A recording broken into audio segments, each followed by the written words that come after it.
इन हालातों में हम सभी फ्यूचर को लेकर काफ़ी अनसर्टन फील कर रहे हैं। ये कहना गलत नहीं होगा कि किसी को भी नहीं पता कि आने वाले दिनों में क्या होने वाला है। कई स्टूडेंट्स हैं जो कम्पिटिटिव एग्जाम्स के लिए प्रिपेयर कर रहे हैं। उन्हें नहीं पता कि उनके एग्जाम्स कब होंगे, बट आपने वो ग्रास हॉपर और एंट की स्टोरी तो सुनी ही होगी, जहां एंट पूरे समर खाने का इंतज़ाम करती है ताकि वो विंटर में सर्वाइव कर सके, और ग्रास हॉपर पूरे समर टाइम मज़े करता है और विंटर के लिए कोई तैयारी नहीं करता। एंड में वो ग्रास हॉपर दाने दाने का मोहताज बन जाता है और अपनी गलती पर पछताता है। So students, winter is coming. Exams postpone हुए हैं, कैंसिल नहीं। ये स्कूल या कॉलेज नहीं है जहां एक हफ्ते पहले पढ़ने से चलेगा। ये प्रोफेशनल कोर्सेज हैं। आपको अपने सिलेबस को कंप्लीट करने के लिए इनफ टाइम चाहिए, एंड ये टाइम आपके लिए किसी गोल्डन अपॉर्चुनिटी से कम नहीं है। कंसिडरिंग कि आपको आपकी प्रिपरेशन के लिए इतना टाइम मिला, तो कंपटीशन बहुत टफ होने वाला है, एंड मोस्ट प्रॉब्ली पेपर भी बहुत डिफिकल्ट होने वाला है। तो जिन लोगों की तैयारी तगड़ी होगी वही एग्जाम में अच्छा कर पाएंगे। इस लॉकडाउन का पूरी तरीके से फ़ायदा उठाने के लिए आपको एक स्ट्रॉन्ग सिस्टम की ज़रूरत है, यानी प्रोडक्टिव होने की ज़रूरत है। मॉर्निंग बहुत अच्छा टाइम है जब आप बिना किसी डिस्टर्बेंस के डीप वर्क कर सकते हो। अगर आप अर्ली मॉर्निंग उठे तब शायद ही कोई इंस्टाग्राम या व्हाट्सएप पे ऑनलाइन होगा। आप आराम से पूरे फोकस एंड कंसंट्रेशन के साथ अपनी पढ़ाई कर सकते हो। दिस इज़ द टाइम जब आपका ब्रेन सबसे ज़्यादा अलर्ट होता है, इसलिए मॉर्निंग में याद की हुई चीज़ें आपको लंबे समय तक याद रहती हैं। जब मैं अपने एग्ज़ाम्स के लिए पढ़ती थी तो मैं हमेशा सुबह उठकर अपने कैलेंडर में प्रीवियस डे की पढ़ी हुई चीज़ें मेंशन करती थी। इससे सुबह मुझे एक एक्स्ट्रा मोटिवेशन मिलता था कि आज भी मैं अपने सारे टास्क कंप्लीट करूंगी।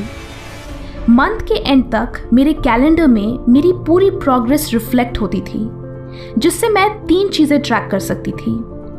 नंबर 1, मेरी प्रिपरेशन कितनी फास्ट या स्लो है। नंबर 2, कौन से सब्जेक्ट्स सबसे ज़्यादा टाइम ले रहे हैं। एंड नंबर 3, कि मैंने एक महीने में एग्जैक्टली कितना कुछ अकॉम्प्लिश किया। ऑफन हम एग्जाम्स की तैयारी करते वक्त खुद को अप्रिशिएट करना भूल जाते हैं कि हमने कितना सारा पोर्शन कंप्लीट कर लिया, बिकॉज हम इस पे ज़्यादा फोकस करते हैं कि दूसरों ने कितना पढ़ लिया एंड हम अभी भी कितने पीछे हैं। बट अगर आप अपने प्रोग्रेस को ट्रैक करें, देन यू विल रियलाइज़ कि आप कितने कंसिस्टेंट हो, एंड वो आपको आगे भी और अच्छा करने के लिए मोटिवेट करेगा।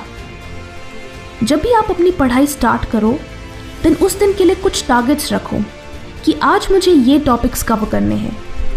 That will build some pressure, and अगर आप 100% नहीं तो उसका 70% या एटलीस्ट 50% भी फिनिश करोगे, जो फिर भी कुछ ना करने से तो बेटर ही होगा। एक और चीज़ जो आप यहाँ कर सकते हो कि आप अपने एवरीडे टारगेट्स अपने मॉम, डैड या ब्रदर, सिस्टर को अर्ली मॉर्निंग टेक्स्ट कर सकते हो। इससे 2 चीज़ें होंगी।